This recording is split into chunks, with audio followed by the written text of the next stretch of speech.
क्या 35 साल का एक जेनजी नेता बदल देगा भारत और नेपाल के सदियों पुराने रिश्ते? क्या काठमांडू का मधेसी चेहरा दिल्ली की नेवर्स फर्स्ट पॉलिसी के लिए एक नई चुनौती है या एक सुनहरा मौका? ठीक है। आज के द हिंदू एडिटोरियल एनालिसिस में हम बात करेंगे दक्षिण एशिया की बदलती राजनीति की। 30 मार्च 2026 के अंक में छपे इस लेख neighbours first on India Nepal ties का हम गहरा विश्लेषण करेंगे। नेपाल में सत्ता परिवर्तन हो चुका है। बालेंसा जिन्होंने केपी शर्मा ओली की सरकार को हिलाकर रख दिया, अब नेपाल की कमान संभाल रहे हैं। लेकिन सवाल यह है कि क्या दिल्ली और काठमांडू के बीच का रोटी बेटी का नाता अब डिजिटल युग की नई विदेश नीति की भेंट चढ़ जाएगा? आज के इस वीडियो में हम इन महत्वपूर्ण पहलुओं पर चर्चा करेंगे। पहला है नया नेतृत्व, यानी कि बालेंसा का उदय और ब्राह्मण क्षेत्रीय पहाड़ी सत्ता के दबदबे का अंत। दूसरा पहलू है आर्थिक निर्भरता, यानी कि ईंधन, खाद और बिजली व्यापार में भारत की क्या भूमिका होगी। और तीसरा पहलू है पुरानी करवाहट, यानी कि नाकेबंदी और सीमा विवाद से जुड़ी यादें। और चौथा इम्पोर्टेंट फैक्टर है चीन का फैक्टर। क्या भारत की देरी बालेंसा को बीजिंग की ओर धकेल देगी?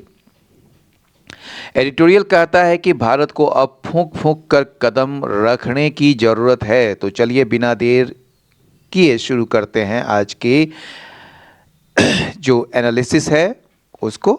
ठीक है, तो जो इसका हेडलाइन है वो है नेवर्स फर्स्ट। नेवर्स फर्स्ट का जो नीति है वो मतलब पड़ोसी पहले, ये मतलब कि इस संदर्भ में है कि भारत और नेपाल के बीच के जो रिश्ते हैं उस पर ये बात कर रहा है।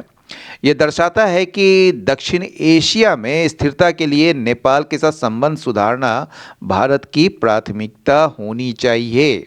ठीक है, और इसका जो सब हेडलाइन है यह है इंडिया मस्ट इनवाइट। भारत को जो है इनवाइट करना ही चाहिए नेपाल के न्यू प्राइम मिनिस्टर को, बालेंसा जिनका नाम है, ताकि जो है टाइज यानी कि संबंधों को फिर से मतलब कि उस पर फिर से जान फूकी जा सके या फिर से उसको जिलाया जा सके, फिर से उसको ठीक किया जा सके। ठीक है, चलिए।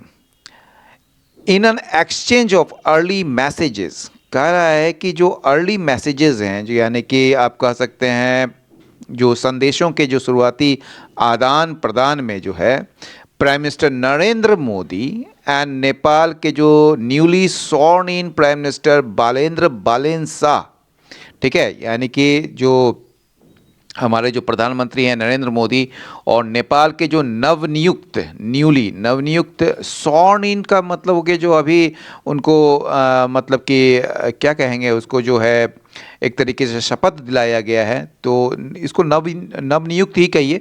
तो वो जो नवनियुक्त जो प्राइम मिनिस्टर हैं वहाँ के बालेंद्र बालेंसा, उन्होंने कहा दे लुक फॉरवर्ड, दे मतलब दोनों के लिए आ रहा है, दे लुक फॉरवर्ड। लुक फॉरवर्ड का मतलब होता है, लुक फॉरवर्ड के साथ हमेशा टू लगता है और उसके बाद हमेशा ING लगता है। ठीक है ना, तो they look forward to working closely, देखते हैं ING लगा है ना यहाँ पर, they look forward to working closely to take forward bilateral ties, यानी कि द्विपक्षीय ये जो बायलैटरल टाइज है, द्विपक्षीय संबंधों को आगे ले जाने के लिए या आगे बढ़ाने के लिए दोनों देश जो है ना मिलकर काम करने के इच्छुक हैं। ठीक है, मतलब वे दोनों जो हैं क्या हैं, आशान्वित हैं। ठीक है, कि दोनों जो है एक साथ मिलकर काम करें, मिलकर वर्किंग क्लोजली मतलब मिलकर काम करने के दोनों इच्छुक हैं या दोनों जो है आशान्वित हैं। ठीक है, Delhi and Kathmandu are prepare to begin a new chapter in relation. Delhi यानी कि भारत और काठमांडू यानी कि नेपाल दोनों तैयार हैं, किस लिए? टू बिगिन, शुरू करने के लिए एक नया अध्याय इन रिलेशंस, यानी कि संबंधों में एक नया अध्याय शुरू करने के लिए तैयार हैं। ठीक है, जो संबंध जो है आपका यूनाइटेड बाय फैमिलियल बॉन्ड्स, जो कि पारिवारिक बंधनों, अ शेयर्ड कल्चर मतलब कि साझा संस्कृति, ओपन बॉर्डर्स खुली सीमाओं, ठीक है, एंड इंटरट्वाइंड पॉलिटिक्स और आपस में गुथी हुई यानी कि उलझी हुई या गुथी हुई राजनीति से ये जो है यूनाइटेड है, मतलब एकजुट है। तो ये जो है मतलब कहने का मतलब है ये संबंध जो है ये यूनाइटेड है फैमिलियल बॉन्ड से, शेयर्ड कल्चर से, ओपन बॉर्डर से एंड इंटरट्वाइंड पॉलिटिक्स से। तो इससे एकजुट होकर जो है ना ये संबंधों में एक नया अध्याय शुरू करने के लिए ये लोग तैयार हैं। दोनों देश के प्रधानमंत्री ने ऐसा कहा है, मतलब कि ऐसा संकेत दिया है, ठीक है। लैंडलॉक्ड नेपाल, लैंडलॉक्ड का मतलब होता है चारों ओर से जमीन से घिरा होना, यानी कि समुद्र नहीं है वहाँ पर, ठीक है ना। तो लैंडलॉक्ड नेपाल जो है has depended on trade and transit through India, ठीक है ना।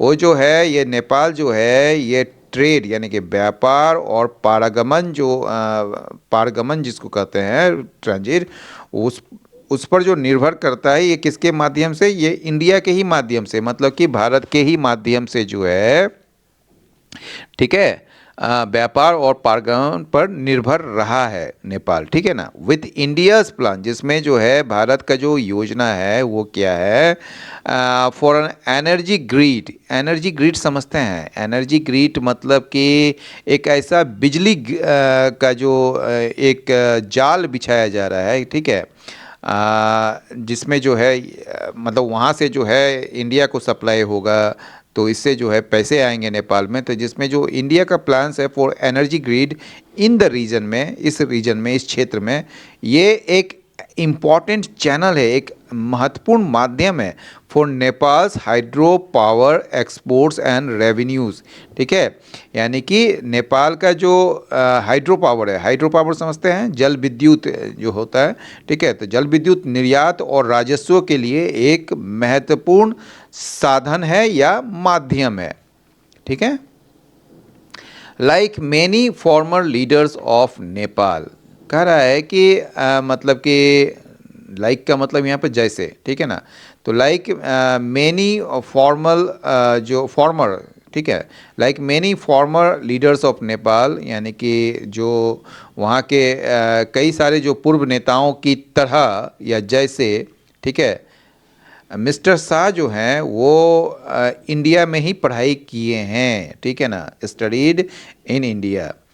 फैमिलियरिटी असाइड, मतलब कि अगर आप वो जो फैमिलियर हैं इंडिया से, यानी कि उनकी जो क्या कहेंगे आप, परिचय है इंडिया के साथ, यानी कि उनकी जान पहचान तो है, यानी कि परिचय तो है, तो उसको जो है एक तरफ रखते हुए, साइड मतलब एक तरफ रखते हुए, it would be a mistake, यह एक गलती होगा, it would be a mistake, ठीक है, एक गलती होगी, टू एज्यूम, यह मान लेना एक गलती होगी, दैट इज़ एसेंसन, कि उसका जो एसेंसन है, एसेंसन मतलब जो एक तरीके से वो जो उदय कहिए एक तरीके से, मतलब कि वो जो वहाँ के जो प्रधानमंत्री बन गए हैं, तो उनका जो एसेंसन है, ठीक है, एसेंट से बना है, एसेंट और डिसेंट होता है ना, आप जानते हैं ना, असेंडिंग ऑर्डर डिसेंडिंग ऑर्डर, तो वही चीज़ एसेंसन उसी से बना, that his ascension will chart अ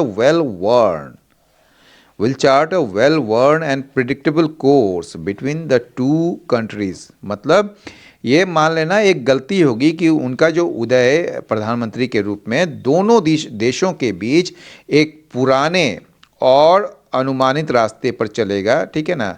तो विल चार्ट अ वेल वर्न मतलब एक घिसा पीटा, मतलब पहले से जो तय चला आ रहा है, प्रिडिक्टेबल मतलब पहले से अनुमानित जो है कोर्स, मतलब रास्ता, बिटवीन द टू कंट्रीज़, तो दोनों देशों के बीच जो है एक घिसा पीटा या फिर अनुमानित रास्ता पर जो है वो चलेगा, ये मानना गलती होगी, क्योंकि ये जो नेता है ये जेनजी की आकांक्षा को लेकर ये बना है, ठीक है। एट 35 कहा जा रहा है, 35 में, यानी कि 35 वर्ष ही है उनका उम्र, समझ रहे हैं आप। तो एट 35, यहाँ 35 में जो है लोग तैयारी ही कर रहे हैं। He is Nepals first Madhesi leader. वो जो हैं नेपाल के पहले, मतलब कि पहले मधेसी लीडर हैं मधेसी नेता बने हैं, ठीक है ना। And upturns the old dominance of the Brahmin Kshatriya Pahari elite, ठीक है ना। यानी कि ये जो है 35 वर्ष की ही आयु में क्या किए हैं, वो नेपाल के पहले मधेसी नेता बने हैं, ठीक है ना। He is the first Madhesi leader. And upturns, upturns मतलब उलट देना, ठीक है ना। तो किस चीज़ को उलट दिया है, ये जो ब्राह्मण, क्षेत्रीय और पहाड़ी लोगों, पहाड़ी जो अभिजात वर्ग हैं, उनके जो, उनका जो दबदबा है उसको उन्होंने ख़त्म कर दिया, उसको उन्होंने पलट दिया, उसको उन्होंने उलट दिया, ठीक है ना। तो ये चीज़ कहना चाह रहा है upturns. New Delhi must have a greater understanding. New Delhi यानी कि भारत, ठीक है। तो भारत को क्या होना चाहिए कि ये जो मस्ट हैव, उनको होना ही चाहिए ग्रेटर अंडरस्टैंडिंग, एक अच्छी समझ होनी चाहिए ऑफ द प्रायोरिटीज़, प्राथमिकताओं का, of this new Gen Z movement is, ये जो नया जो जेनजी आंदोलन जो चला था उसकी प्राथमिकताओं की बेहतर समझ होनी चाहिए भारत को। और ये जो मूवमेंट है that brought down the KP Sharma Oli government in 2025, इसने जो है सत्ता से बेदखल कर दिया केपी शर्मा ओली गवर्नमेंट को 2025 में। ब्रॉट डाउन यानी कि ब्रिंग डाउन का मतलब होकर गिरा देना, तो जिसने जो है केपी शर्मा ओली गवर्नमेंट को गिरा दिया 2025 में। This is a new leadership that has not inherited, यह जो है एक ऐसा नेतृत्व है, एक नया नेतृत्व जो, इनहेरिट का मतलब होता है विरासत में पाना या रिसीव्ड करना, ठीक है ना। That has not inherited the old foreign policy understandings of the past generation of leaders, ठीक है ना। यहाँ तक समझ लीजिए पहले। ये जो एक ऐसा नया नेतृत्व या जो नेता हैं यहाँ के, वो उन्होंने जो है उनको नहीं मिला है या उन्होंने विरासत में नहीं पाया है ओल्ड फॉरेन पॉलिसी अंडरस्टैंडिंग्स को of past generation of leaders, यानी कि जो पिछली पीढ़ियों के जो नेताओं की पुरानी विदेश नीति की जो समझ है उनको विरासत में नहीं मिली है, यानी कि उन्होंने इस चीज़ को नहीं लिया है। ये जो मतलब कि ओल्ड फॉरेन पॉलिसी अंडरस्टैंडिंग जो है ये आया था कहाँ से, came through the Panchayati movement, Congress and communist parties और the Maoist movement that overthrew the monarchy.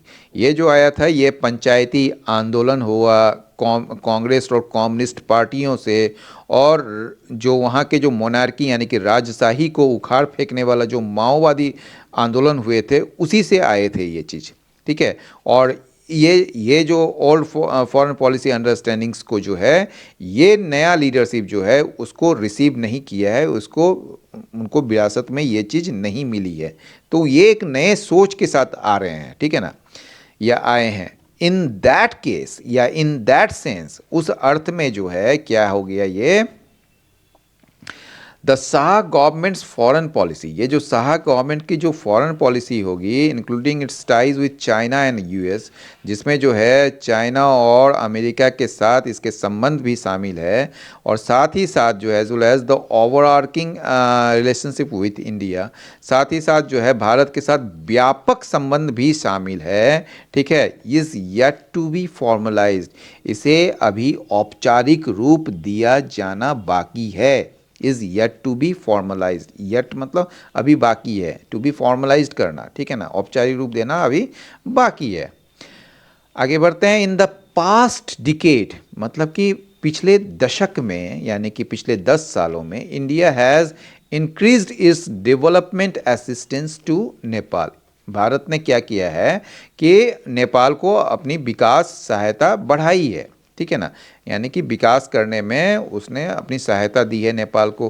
But it also strengths it's ties, लेकिन इसके साथ ही ना भारत क्या किया है, इट मतलब भारत, इसने एक अपने संबंध में ना संबंधों को जो है ना तनावपूर्ण कर दिया है। किस चीज़ को लेकर, कॉन्स्टिट्यूशन को लेकर, the long blockade on border trade को लेकर, एंड टेरिटोरियल इश्यूज को लेकर। यानी कि ये कौन कौन से इसमें है, इसमें आपको हो गया संविधान विवाद को लेकर, सीमा पर नाकाबंदी या और ज़मीन यानी कि नक्शा से जुड़े विवादों के कारण रिश्तों में जो है ना एक कड़वाहट आई थी। ठीक है, तो इस वजह से जो है इसके जो संबंध थे जो उसमें कड़वाहटपन या आप कह सकते हैं तनावपूर्ण हो गए थे। ठीक है, एज मेयर ऑफ काठमांडू, अब जो है इसके बारे में कहा जा रहा है बालन शाह के बारे में कि ये जो थे प्रधानमंत्री बनने से पहले ये काठमांडू के मेयर थे।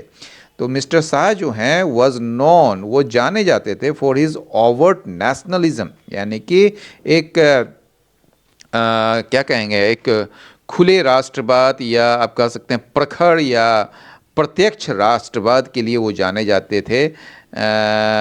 एंड रिजेक्शन, और किसके लिए, rejection of the hegemony of India and other powers.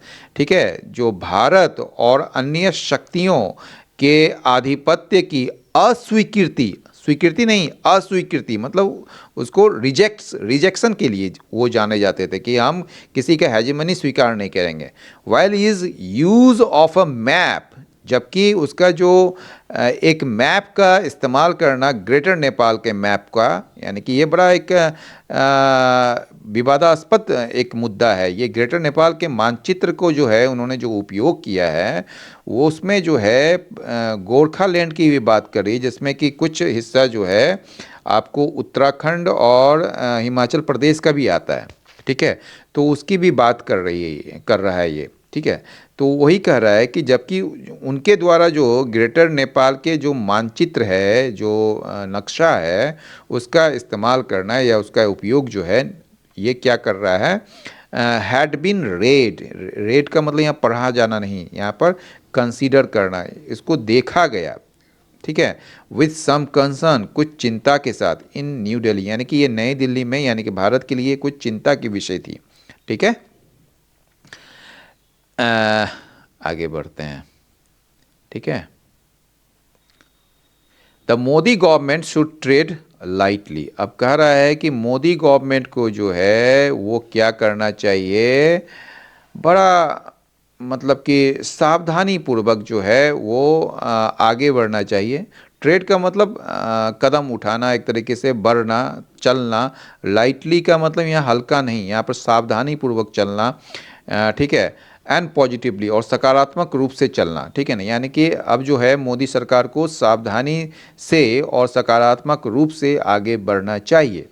As the Shah government find its feet, यानी कि जैसे कि जो सरकार जो है अपनी पकड़ वहाँ पर बना लेती है जब तक, ठीक है, तब तक जो है मोदी सरकार को जो है वो क्या करना चाहिए, बड़ा सावधानी पूर्वक और सकारात्मक रूप से कदम बढ़ाना चाहिए। बट लेकिन ऑफर इंडियाज फुल सपोर्ट, लेकिन भारत मतलब कि क्या करते हैं, ऑफर करना चाहिए, मतलब मोदी गवर्नमेंट को जो है ना उसको ऑफर करना चाहिए इंडिया के फुल सपोर्ट का, यानी कि भारत के पूर्ण समर्थन का, in dealing with Nepals immediate challenges, यानी कि नेपाल के जो तात्कालिक चुनौतियों से निपटने में भारत की पूर्ण सहायता का पेशकश करना चाहिए भारत को। ठीक है, या मोदी सरकार को।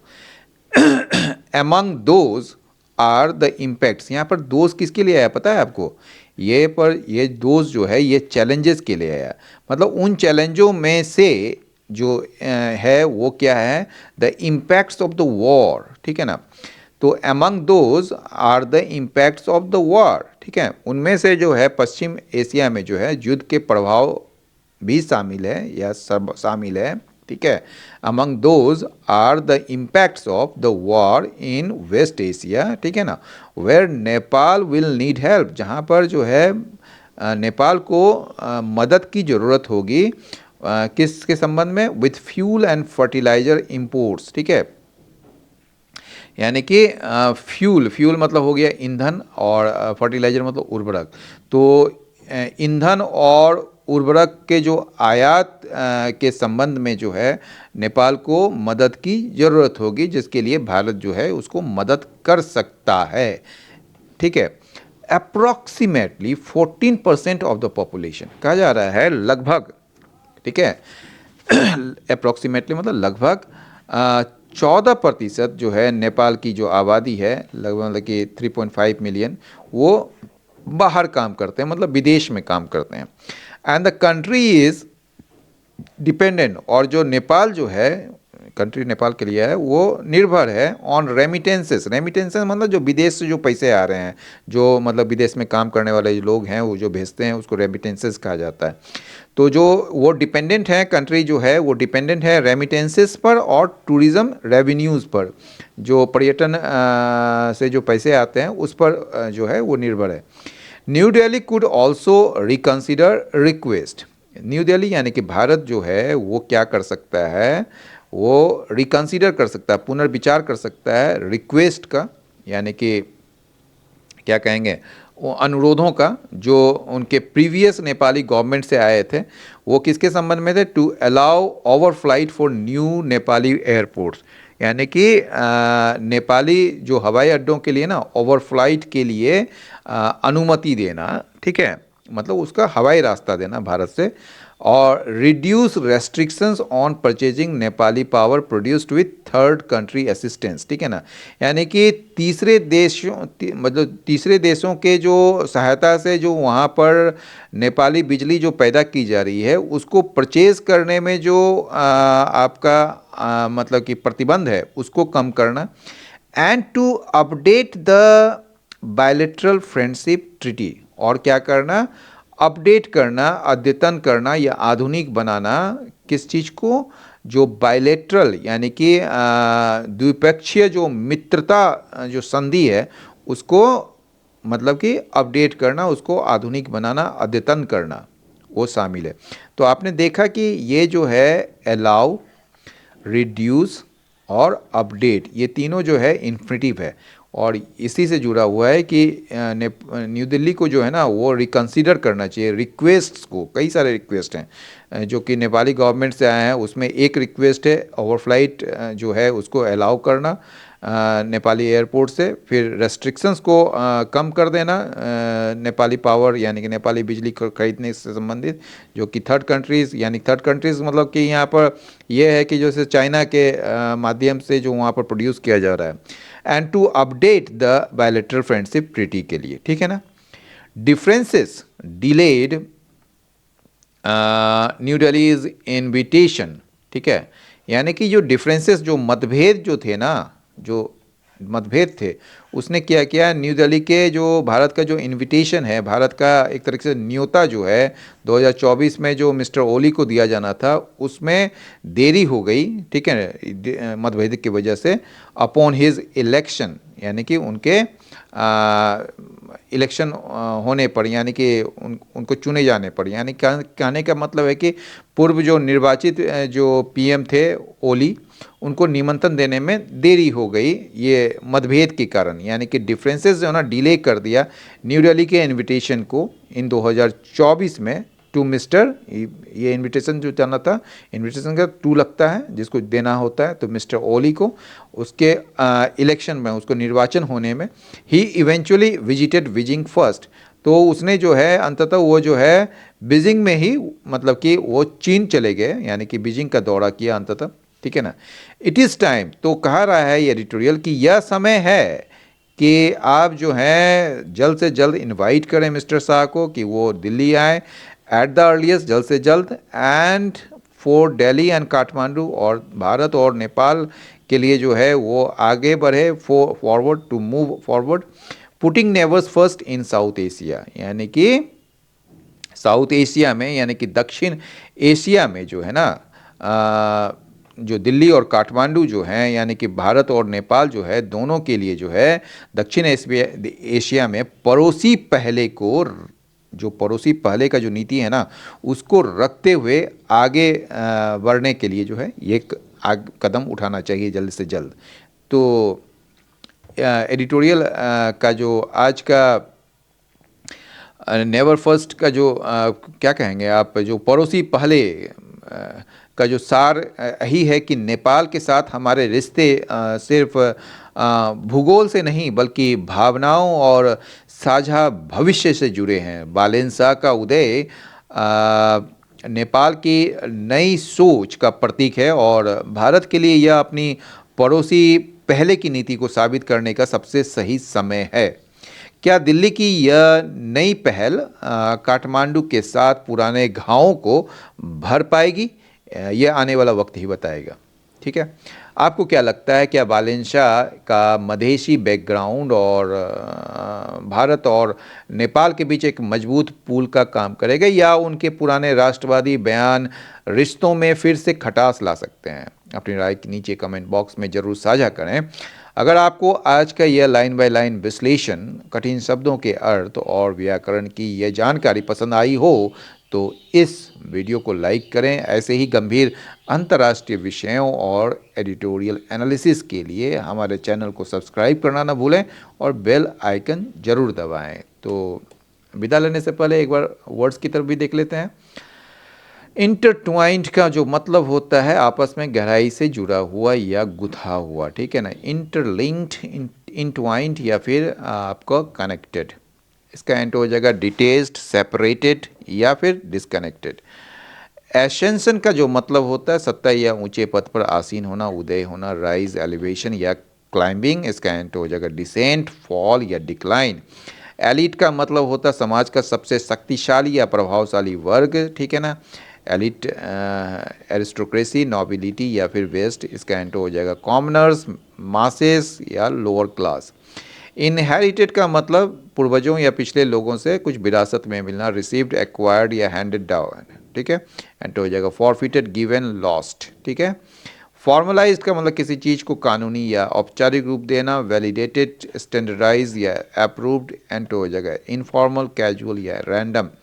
हेजिमनी मतलब होता है वर्चस्व या दबदबा आपका, डोमिनेंस, सुप्रीमेसी या फिर ऑथोरिटी। एंड हो जाएगा सबमिशन, वीकनेस या फिर इक्वालिटी। ट्रेड का मतलब टू वॉक और proceed in a specified way, walk, step या एडवांस। एंड हो जाएगा हॉल्ट, स्टे या स्टॉप।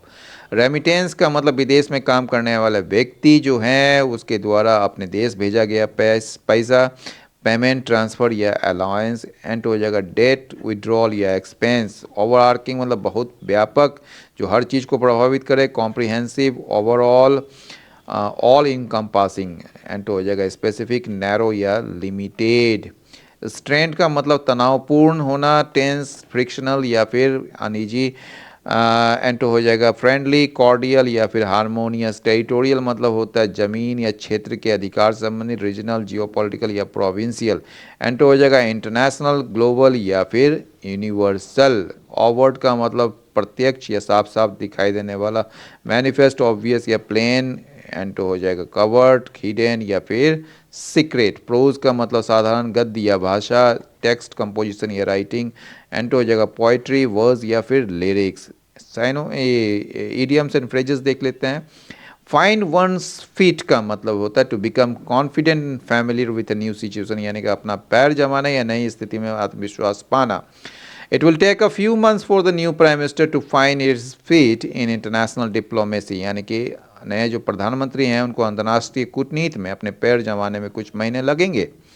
ट्रेड लाइटली मतलब सावधानी पूर्वक कदम रखना। Given the sensitive border issue, sensitive border issue को देखते हुए इंडिया जो है बड़ा सावधानी से उनको आगे बढ़ना चाहिए। वेल नेगोशिएटिंग विथ नेपाल, ठीक है, नेपाल के साथ बातचीत करते समय भारत को बहुत सावधानी से कदम उठाना चाहिए। वेल वर्न पाथ मतलब घिसा पीटा रास्ता या पुराना या परखा हुआ रास्ता। The new Gen Z leadership is unlikely to follow the well worn path, ये जो है ना ये संभावना बहुत कम है या नहीं है कि वो जो है घिसा पीटा रास्ता को ही वो अपनाएंगे या उस पर चलेंगे ऑफ ट्रेडिशनल कम्युनिस्ट पॉलिटिक्स का, ठीक है। ब्रिंग डाउन मतलब सत्ता से गिरा देना। Massive youth protest eventually brought down the previous government, यानी कि भारी युवा विरोध प्रदर्शनों ने अंततः पिछली सरकार को गिरा दिया था। मूव फॉरवर्ड मतलब आगे बढ़ना। Both nations need to leave the past behind, उनको जो है अपना अतीत को पीछे छोड़कर आगे बढ़ना चाहिए to and move forward for regional peace के लिए, क्षेत्रीय शांति के लिए। तो आज के विश्लेषण में मेरे साथ जुड़ने के लिए बहुत बहुत धन्यवाद। अगले वीडियो में फिर मिलेंगे एक नए टॉपिक और एक नए हेडलाइन के साथ। तब तक के लिए नमस्कार और पढ़ते रहिए, जागरूक रहिए। धन्यवाद। जय हिंद।